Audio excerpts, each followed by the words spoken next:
and welcome to the Smoke Break. I'm your host, your old pal Zane, here with Jasmine Nothing. Hi. And Jenna Britann. Hi. Jenna is a comedian, producer, and vigilante, and will be joining us on the Smoke Break today to, not reveal their secret identity, but to share about mental health. But before we do that, I do have to go through a quick disclaimer, which is to say that this show is for entertainment purposes only, and though we do work in the field of mental health, we do not claim to be professionals in this space. Our intention is to have conversations around lived experience, and as a result, we may not always agree with what our guests say, but we are here to open and hold space for conversations with one another. Jenna, thank you so much for joining us. Thank you so much for having me. I'm really stoked to be here. Yeah, we're excited to have you. It's going to be a good one. Yeah. So something that you want to talk about, being a vigilante, you're causing a lot of pain, right? Yes, I am. You're causing a lot of pain. Taking a lot of pain, causing a lot of pain. Exactly. Balance. But it's about balance. It's about trying to figure out how to navigate it. Mm-hmm. Something I always thought was a really interesting idea is that I heard that a villain and a hero, the biggest difference between the two is how they choose to navigate pain. Mm-hmm. And I feel like that really resonated with me. Just that idea that we can use our pain. We can take the same pain and turn it into something different. What's been your experience with either experiencing pain or navigating it? Yeah, I really like that concept too. I mean, I think our society tends to be very black and white, like who is a villain, who is a hero, Sure. and how you deal with that pain. But we're all heroes and villains in someone's story, Sure. right? People are very complex. For me, how I have dealt with pain, I've experienced as a queer person a lot of, emotional pain. Sure. I grew up in a conservative Christian family, and when I was coming to terms with my sexuality, a lot of pain came out of that, out of navigating that, out of coming out to my family. And, in some ways I have dealt with it in healthy ways. In some ways I have not. A lot of the pain is internal. Mm-hmm. A lot of the harm I cause is internal. Sure. But that can also manifest, especially when I haven't been equipped with the tools towards other people too. And growing up in a Christian family, in a conservative Christian family, and as a femme person, you're not always given the tools, especially to deal with anger. Sure. Anger as a woman is really frowned upon. Like men can express their anger. That's the only thing they can express. Yeah, exactly. And that's another facet to explore too, like how men aren't allowed to experience, the more like sadness and things. But I had to learn that anger is not in itself a bad or evil emotion. Mm-hmm. It's a healthy emotion. Yeah. When it is dealt with in healthy ways. Definitely. Because go. Well, I was just gonna say that, like, with anger, it's one of those things that, like, if it's directed, it can be effective. Mm-hmm. But it's because Yeah, it's powerful. Mm-hmm. yeah. Well, and definitely powerful is a good word for It's it. like, where do you want to point it and how do you want to use it? Yeah. Yeah, absolutely. Like I think so often, like because I struggle with like emotional regulation, anger, and just different issues and stuff like that, that it's like, I think that anger is a bad thing, but at the same time, I have to understand that, like, it's telling me something. It's making me realize that, like, my discomfort with a situation, with a person, with the way that I'm being talked to, that needs to change, and that's something that I need to vocalize. And also, like, how many times have you been angry about something and like ignored it and ignored it and ignored it, and like Yeah. it's not like it goes away in the end. Yeah, It normally like comes out in a way that you didn't mean for it to. Yeah. Eventually. Well, and it's like the bleeding on people, who didn't cut you or whatever. Mhm. Like I think that there's that reaction of that pent upness of I've let this go for so long, and I imagine as a femme that there is a lot of like, I'm exploding at you because I let this go so many times. Yeah, and not even as a femme person, but as someone that is neurodivergent. Yeah. And that has rejection sensitivity. What a good mix. Yes, right. So, like, I will let those emotions bottle up, and then I become the villain when Sure. I just release it, and the person isn't expecting it, does not know, and I just kind of do a monologue like this and this and this and this Yeah. is how you've hurt me. And then I become the villain, because it's like what did I do to deserve this wrath right now? Yeah. Well, I feel like that's kind of like the difference is like, the hero as the counterpoint to this would be like being able to, in a moderate and kind of like effective way, like express those things along as they're happening. But it's like you kind of do become a villain if you let it. Like if you watch a superhero movie, it's usually a dude who lets shit go like a million fucking times and is finally just like, fuck it. But it's like I think the healthy alternative is getting that stuff out, so wait, are you able to do that, Jasmine, or you let it pent up? I mean, the place where I feel like I'm the best at doing it is like in my like romantic relationship. I think I frequently think about it as like a soda bottle. Like, so things are happening all the time that are like shaking the soda bottle and shaking it. And if you never take that pressure off at all, and then you open it, like everything goes to shit. Yeah. And you probably react or do things that you did not necessarily mean to do, or you wouldn't stand by. But if you're able to kind of just like, just take a little of that pressure off. So like my partner and I like are really down to just be like, fuck you. And be like, all right, fuck you too. All right. Okay. We're dinner for sushi we were going to do. Okay. Yeah. And then move on quickly, because I don't know, like a long history of being able to kind of just like talk candidly with each other and then like move forwards and not have it be like out of character or out of line for us to behave that way with each other. Just being like a little salty. I like that. A little salty. I feel like that's kind of like my best friends are the people who we can kind of just say like, hey, you're fucking up. Hey, you're fucking up. Like that's the rapport that like I have with some of like my closest people, because it's like I feel like if you're not building that kind of rapport, then it does end up becoming this like, well, what did you mean by that? And it's like my best friends are the people who tell it to me straight, because I don't have to wonder what they're thinking. Yeah. But in regards to like the pain part of this, I'm kind of just curious, what has been your experience with trying to hide your pain? Oh, Zane, yes, that has been a constant. Oh my gosh, I am the champion. Congratulations. Of hiding my pain and compartmentalizing. And I inherited that from my mother, who is the world champion at compartmentalizing. Okay, well, it runs in the family. Yes. It does. What a thing to inherit.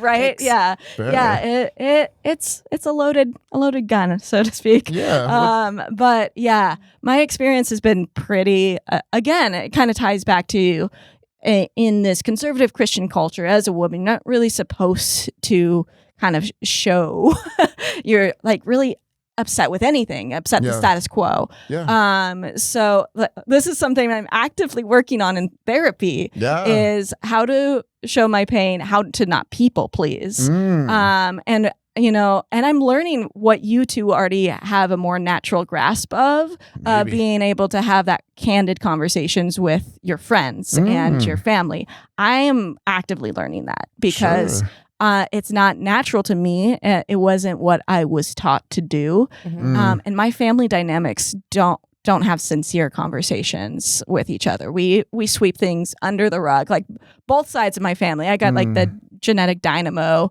What a way to put it. So it is chronic.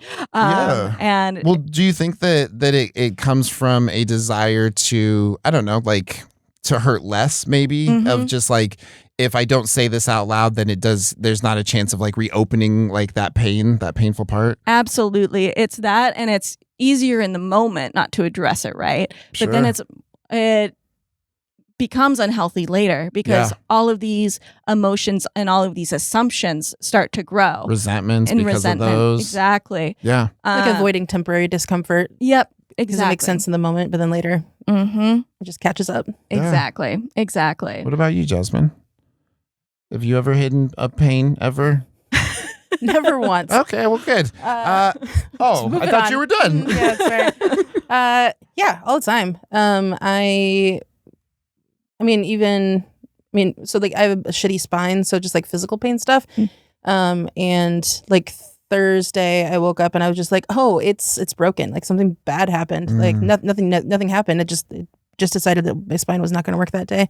And I was like laying on the couch and like with a blanket over my head, like not being able to like think straight because it hurt so bad.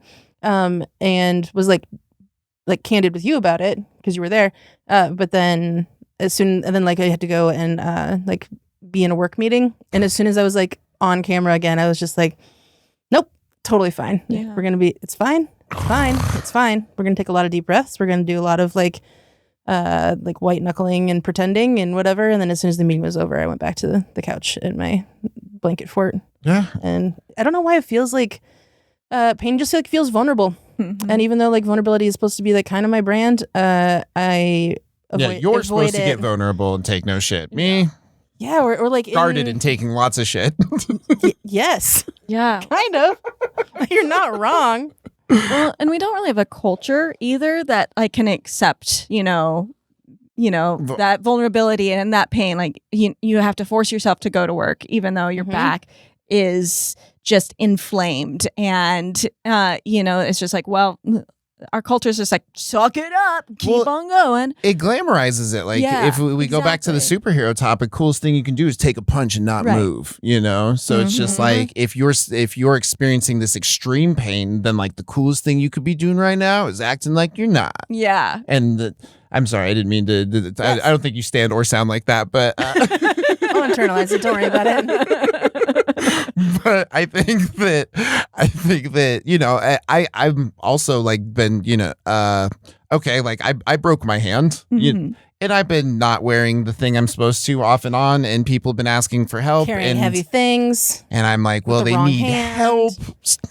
It gets complicated, and I think that sometimes I think it's a desire to keep moving, because it's just like, that you can't be slowed by like this pain, but I also think that that's the thing that like creates a deeper pain is like, if you keep moving and you're not addressing that you've injured something, then like by the time you stop moving, you're like, wow, I really gotta then you have to take a longer break. So what's been, you also just like hate taking breaks. I hate taking breaks, but I wonder if that's part of why. Yeah. Well, it's because I think that, like when you have a bad brain and I imagine like a bad body, like when it comes to like pain stuff, it's like, I have to just keep moving. I have to keep just moving. Like my momentum. Yeah, exactly. Momentum. My grandmother had arthritis, could not get her to sit down. She was going through chemo. She had cancer, and she's just like, I have to keep moving. If I stop moving, then like everything locks up and hurts. And it's just like, I feel like we all kind of get sucked into that. Yeah. Absolutely.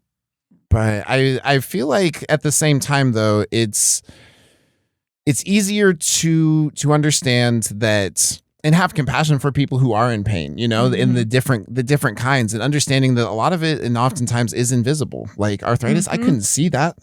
Exactly. Your spine, I didn't know until you told me. So what's do you feel a little bit better having been honest about your pain? Yes and no. Yeah. Okay. Well, tell me about that. I feel like being able to connect with like people being able to like be clear and honest about how I'm feeling with the people that I feel closest to is good and feels good. And also but still just like the nature. I feel like I just connect pain with weakness in my head so easily, and I hate feeling weak. And like my spine stuff just makes me feel like physically so weak all the time. And then like I couldn't think straight because it hurt so much. And so then like the thing that I do feel confident about, like my brain working well, was also like not like on like fully firing. Yeah. And so then it's like taking away all of the things that I feel kind of like these are the things I at least know I can do and like settled in. It's like, nope, not today. Those things have been removed from you.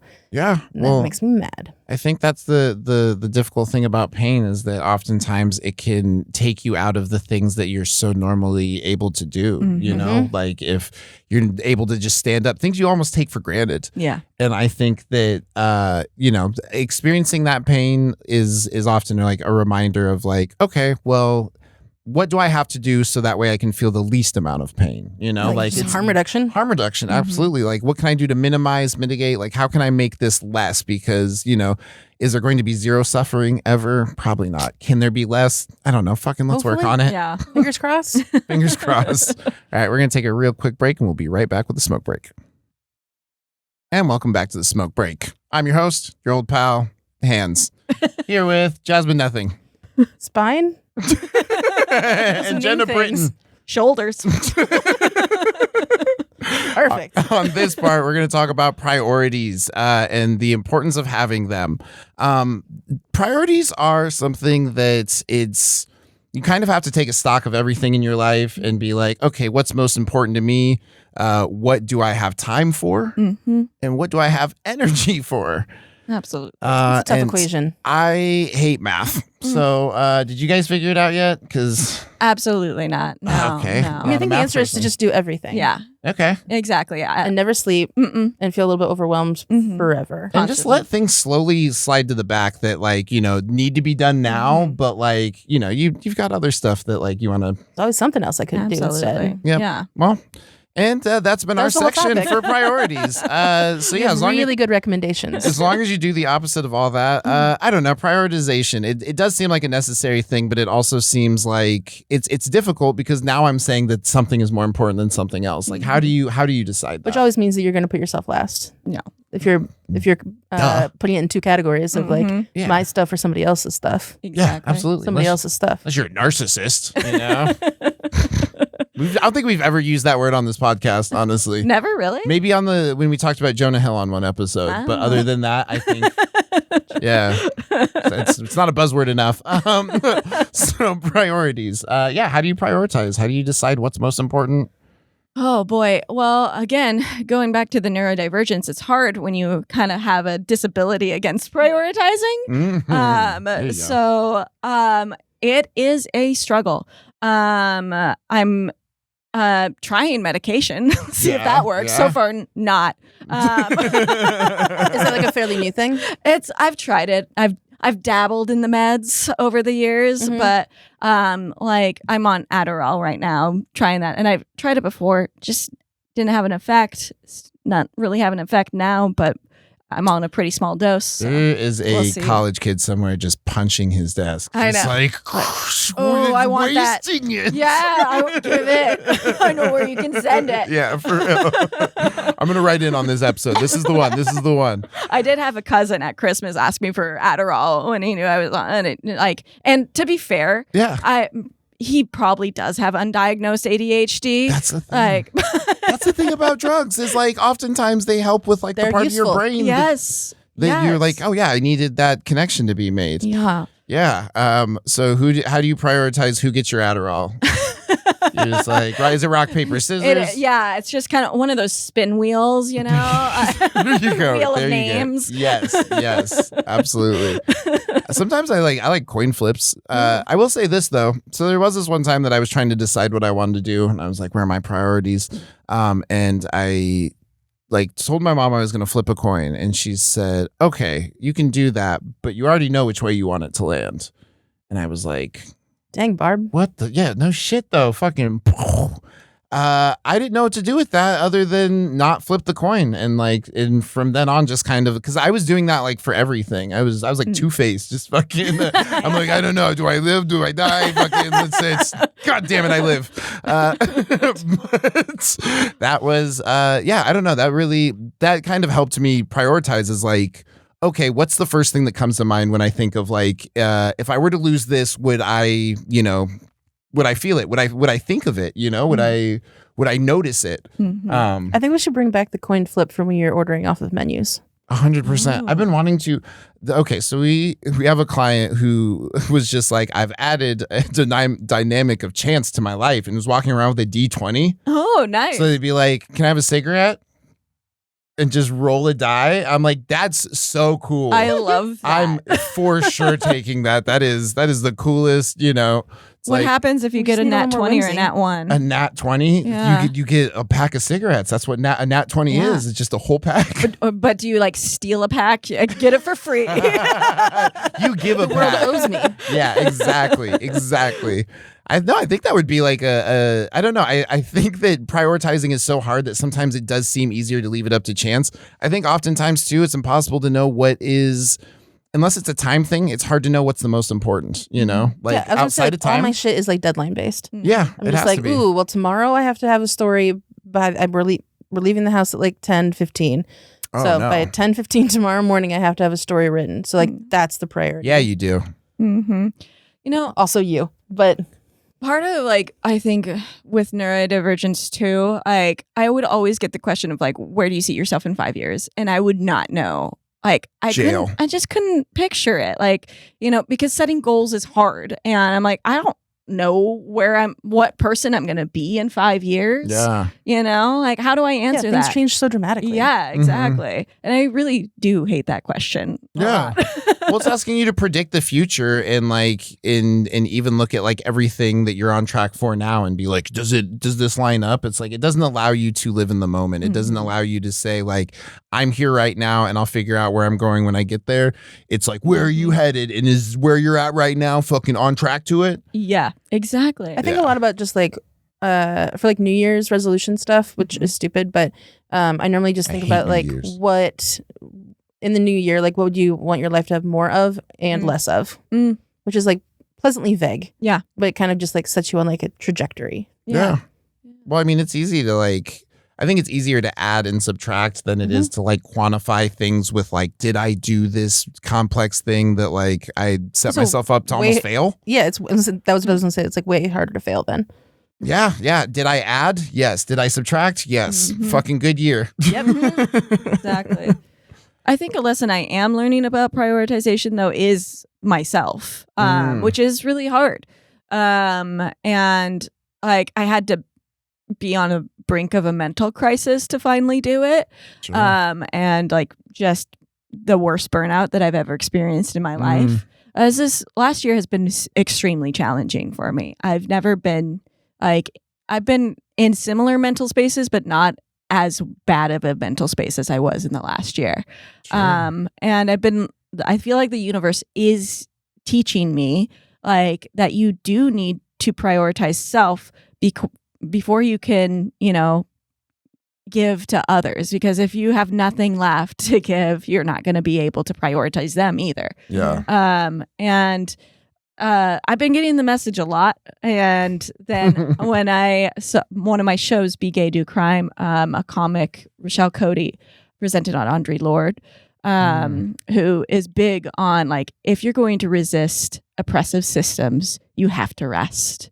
Like you can't continue on. You can't fight if you're too weak to fight. Like mentally drained, physically drained, you have to. So kind of going back into I do keep things from my religious roots that I like. And I've been reflecting on the Sabbath and I'm like, the Sabbath is dope. Like that's a good idea. Yeah, just like protected time. Yeah, don't work, just rest and they got some things right. And I think chilling on Sunday, pretty fucking cool. Exactly. I'm making my Friday. So there you go. There you my go. Fridays are my Sabbath, which I can't remember what the original in Judaism was. It might have been Friday or Saturday. I'll have to look that up. But I think that resting one day a week is just necessary for like just people. Because I've been trying How can I convince you to do that? We did. We planned a day where I would rest and then I didn't. But like the idea stands. The idea is to plan for it. That's the plan. That's as far as just plan that you're going to rest someday, and then when you get to that day, there's probably some stuff that you got to catch up on. I'm trying, but the thing is that the reason that there was even that Tuesday is because like I wouldn't rest, and I know that I didn't know that I wasn't resting, and every week there would be a fucking down day. So it then becomes easier to plan for a down day than to be surprised by it and be like, oh man, I really fucked up this Tuesday that I made a bunch of plans that I always crash out on. Like, again, what do you know? It's easier to plan that. I mean, I think our bodies like force us to rest eventually. And it'd be cooler if we just did it ahead of time so that we could plan when we wanted to rest instead of having the rest occur suddenly when we were meant to do a bunch of other things. Yeah. It's like I always say, you either take a break or you have one. Yeah. And that's I feel like that's kind of like the burnout thing you were talking about is where it's just like it's easy to, I don't know, like almost prioritize work over yourself, and to the point that you aren't able to show up effectively to like that job or to whatever part of your life. Like I've burnt myself out on comedy before where I'm just like, I don't like my jokes. I don't like that I don't like that I'm going to mics and doing this. It's like there's times where I've burnt myself out on things that I love, burnt myself out on music. Like I think burnout can come from like almost like over prioritization. Yeah, that's true. Yeah. Yeah, like lack of balance. Mm-hmm. Yeah. Mhm. I feel like I have, do you have an easy time with balance just in general? No. Balance Mm. beams? No, I'm out of that. Balance breakfast? No, None of it? I've never been good at balance. I have fallen off so many things. Ooh, okay. I don't like to take the Lime scooters around because Safe bet. my balance is terrible. My girlfriend and I lasted like 3 minutes before falling off of that scooter. Were you riding together? No, that would have been adorable. Yeah. And that Maybe probably would have safer been or dangerous. probably would have been better because I would have been able to, Yeah. it'd been like a little like An anchor. Rose and Jack There you go. Titanic, There you like, go. and been like squeeze her tight, or maybe like the Lizzie McGuire movie in Rome or something. Deep cuts. Deep cut. Only on the smoke break. I don't know if Lizzie McGuire's come up on this before. Actually, day. yeah, You're welcome. Narcissist and Lizzie McGuire. Yes. You heard it here first or second, folks. Yeah, I don't know. I think that with priorities like going forward into the future, I think I'm going to take the things that, God, it's so fucking hard because I'm just like, do I do the time things or do I do the importance things? Mm-hmm. It's so hard to decide because they both mean something to me. That's why I'm having a hard time prioritizing. Mm-hmm. Is it's like, how do you pick between all the things that you love? It's like, what do you love the most? Like, how do I quantify that? Mm-hmm. I was also just thinking of like ADHD stuff, because like how much time do you spend not actually, I mean, either of you, because you also mentioned ADHD, Mm-hmm. like Mhm. how much time do you spend not actually working on the thing, but just bouncing back and forth between maybe thinking about starting to work on the thing and getting Mhm. ready to do it, but then I'm going to do this other thing instead. Yep. And then like Mhm. bouncing. I feel like that I've seen you do that on the computer where you're like start a thing and then I'll say something and you'll be like, oh no, it's supposed to be this other thing. And then you'll go to a different window Mm-hmm. and Oh, then yeah. and then all of a sudden It's- an hour has passed, but we didn't actually do Didn't anything. make a song. Yeah. But I did look up how to make a song. Yeah. And then I looked up how to work the thing that makes songs. And we like opened your calendar 6 times and like Yeah. all this other stuff. Yeah. Yeah. Well, Yeah. that's where prioritization comes in handy. Is like sometimes I feel like if have you guys ever done that 25-minute thing? What is it? It's like where you take 25 minutes of like just pure focus. You like set an alarm and you're like, I'm going to only focus on this one thing for 25 minutes straight. The Pomodoro. At the end of the 5 minute or at the end of the 25 minutes, you take a 5-minute break. Mhm. You can do whatever you want. You can check your phone, scroll, text, talk to whoever, but then you do another 25 minutes and then you have the break. And there's something about like that intense amount of focus along with like knowing that there's a break at the end of it. Mhm. You do that 3 times and you take a 15-minute break. Yeah. So it's like it's allowing yourself to continue to work while also like acknowledging that like that your brain wants to do something else sometimes. Yeah, even in like trainings at work and stuff, you're only supposed to like have like 10 to 15 minutes of lecture at a time Hmm. because otherwise people will start checking out. Yeah. And so I mean, it's basically just like doing that for yourself Yeah. before your brain wants to check out. I've tried that, but I forget that I'm supposed to do that. You just don't come back from break. Yes. Yeah. You're just like But yeah, I have thought about doing more of that. Sometimes I get in my head about it, like, oh, I need to focus, and then I'm just like anxious Now about you're focusing. shaming on yourself focusing about not instead. focusing. Yeah. Exactly. But I Fucking think if brains, it man. becomes like if you can make it a habit, then I think probably maybe the muscle strengthens on being able to focus in that time frame. But I haven't had the focus to create the focus. Yeah. I need to plan on making a plan. Yes. But I'll get to it later. Yep. All right, we're going to take a real quick break and we'll be right back with the smoke break. And welcome back to the smoke break. I'm your host, your old pal Zane, here with Jasmine Nothing Here we go. and Jenna Britann. All thumbs, all thumbs, all shoulders. It was all shoulders before, but now time has passed. Yes. So before we go into our last section on preparedness, we wanted to track back to a segment that we started a week ago or a couple weeks ago called You Probably Are, where we go over a story in the Asshole Am I subreddit. Jesus Christ. Am I the asshole subreddit or wherever we find stories? Sometimes Facebook, kidding. So far. And our storyteller this week is Jasmine, as with all weeks. Please. Great. All right. So, am I the asshole?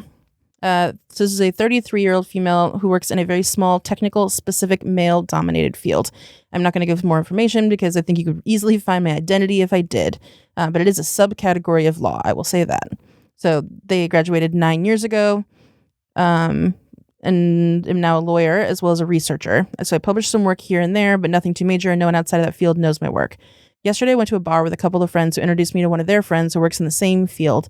Which is pretty rare. So I was excited to meet him because it's rare to meet people who work in that field too and be able to talk about stuff. He doesn't exactly do the same thing. He's not a lawyer, but a legal advisor. It's close enough. Started talking about our work.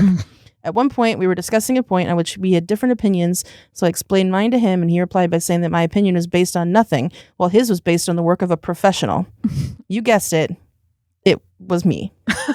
Whoa. He basically started explaining my work to me, but completely wrong and missed all of the points. Ooh. I asked him if he was sure that that was what the author meant, and he said that he was because it was pretty simple, actually. So for another good 20 minutes, he explained all of it in great detail like I was a first-year law student. Wow. I didn't say anything because it was pretty funny to watch him say things that were completely wrong with so much confidence. I love that. Oh I love God. the pairing of confidence and being completely fucking incorrect. It's so fun. That's like extreme mansplaining. That's like an Olympic sport. Like Yeah. you got the gold medal. Wow. Impressive. Wow.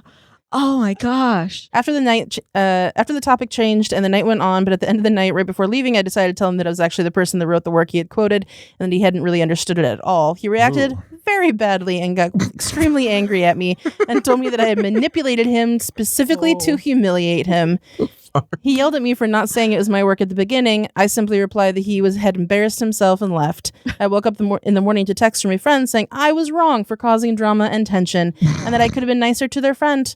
I'm not sure if I'm in the wrong here. I mean, yes, I could have told him right away, but is it that big of a deal that I didn't? I'm not exactly sure. So am I the asshole? No, that's just delicious.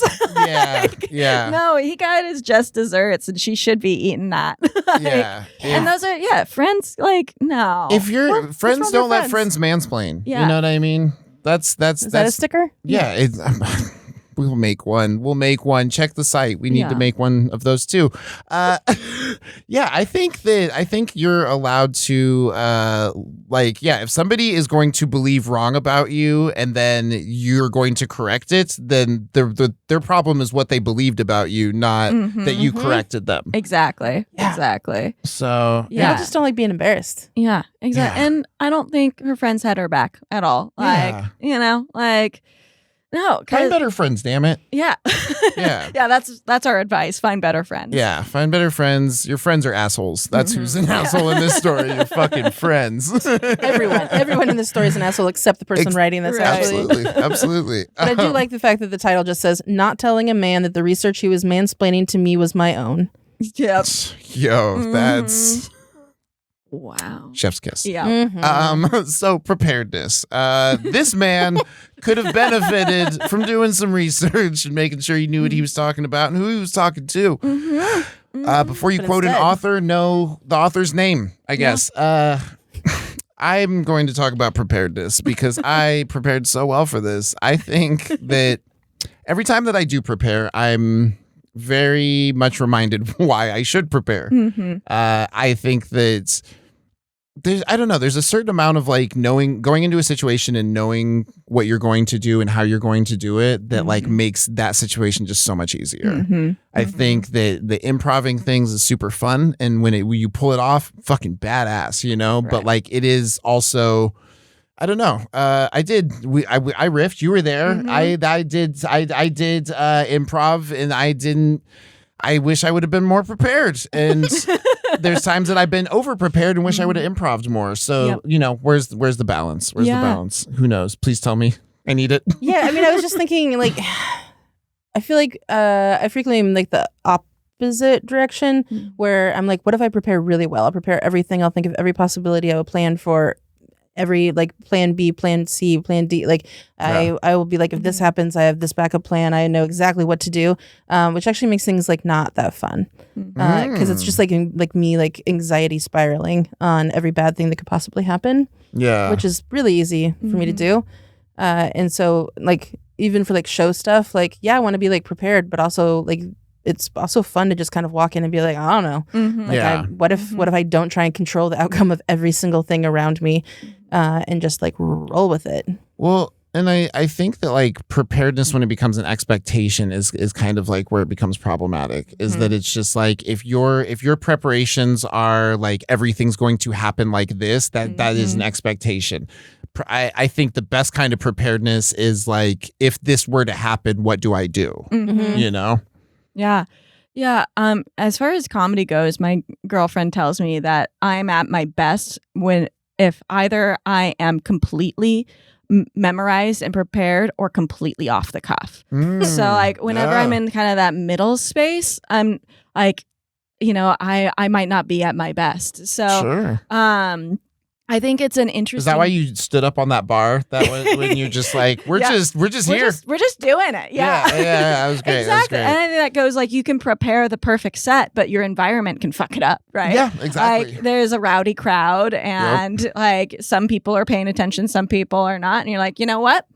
Whether they pay attention or not, I'm going getting to up stand on this bar. on this bar. Exactly. Like, you had fun regardless. Exactly. They can decide to follow you there. Exactly. And Well- I've had a lot of those moments in comedy where I'm like, I came with something and I completely switched it because I was just like, this doesn't feel like it's going to fit for this environment.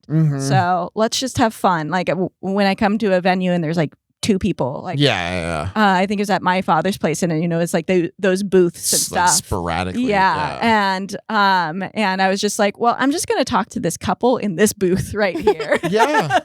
Well, and I think oftentimes, like if you react to the fact that there's nobody else in the room, I hate when comics are just like, God, there's nobody here. It's like, motherfucker, I'm still sitting here. Like, I don't want to be here, but now I feel like I don't need to be here.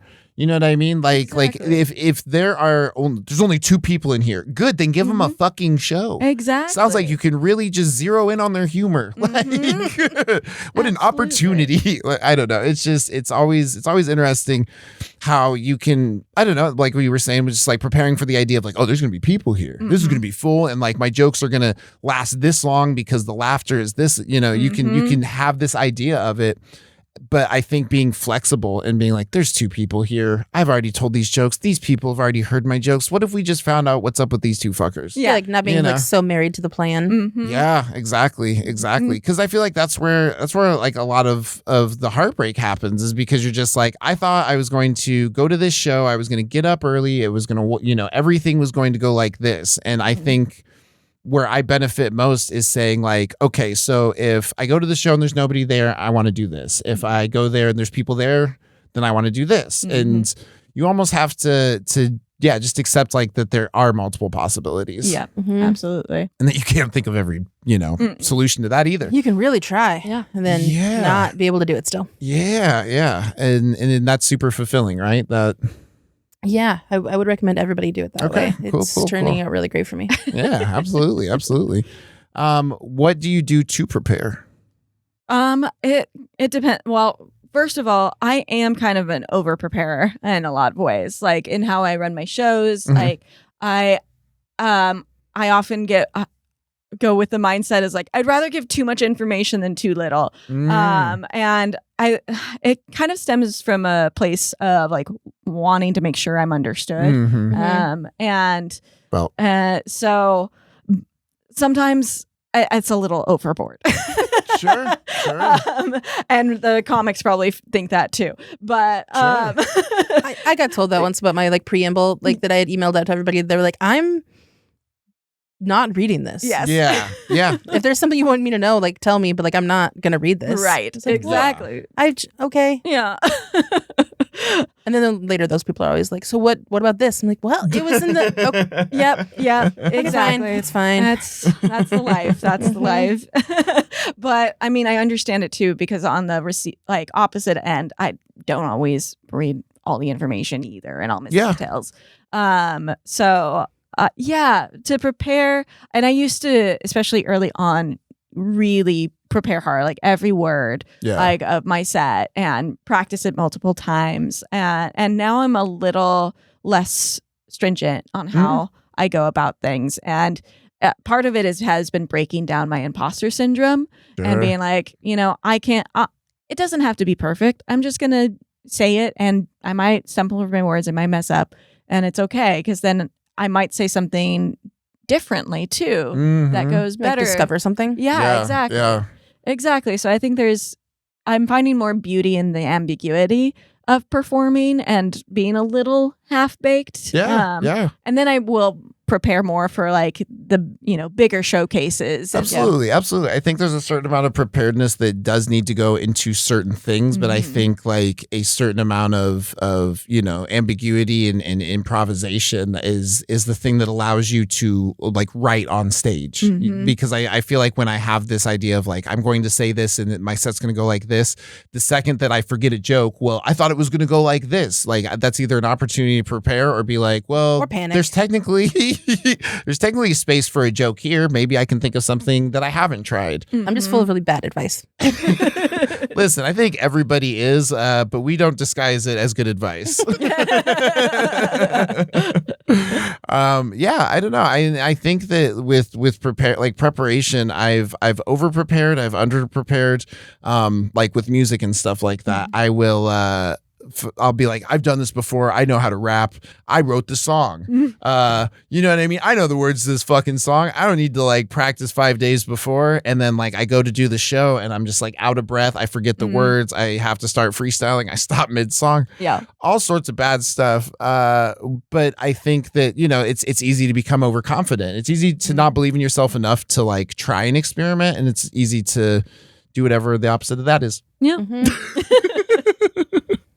But, I didn't prepare more for this section, so I think we're done now. And this is the most valuable lesson and way we could teach it. So I have been your host, your old pal Zane, here with Jasmine Nothing. The thing that makes me think I am like the best at people pleasing is I want to be the person who wins at TSA, to be like the person who does not need any feedback and like wins. Have you ever achieved that? No. Yeah. Not yet. I can always be better. Wow. Get your times down or up or whatever you're trying to do in this. Yeah, I know exactly what the expectations are. I would never like forget that was in my bag. Like they change the rules every time now. I know. That's what it's a trap. It's a trap. Why are you doing this to yourself? I'm not nice to myself. I feel like we covered this. Okay, now you can close. I was just thinking about the TSA thing this whole time. I'm your host, your old pal Zane, here with Jasmine Nothing. People pleaser. And Jenna Britann. Also, chronic people pleaser. Yeah. And I'm not going to try that at the TSA. I don't recommend it. Don't bring chronic to the TSA. Later, players.